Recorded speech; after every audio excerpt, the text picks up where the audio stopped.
ಸಂಭವಾಮಿ ಯುಗೆ ಯುಗೆ ಎಂಬಂತೆ ನುಡಿಯುವ ನನಗೆ ಬೇಕಾದದ್ದು ಜಗತ್ತಿನೆಲ್ಲೆಡೆ ಶಾಂತಿ ಶಾಂತಿ ಶಾಂತಿ.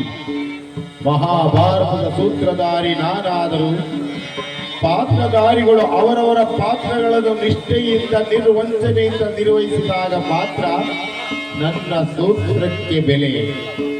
ಈ ದ್ವಾಪರ ಯುಗದಲ್ಲಿ ಹಸುರ ಅಟ್ಟಹಾಸವು ಹೆಚ್ಚಿ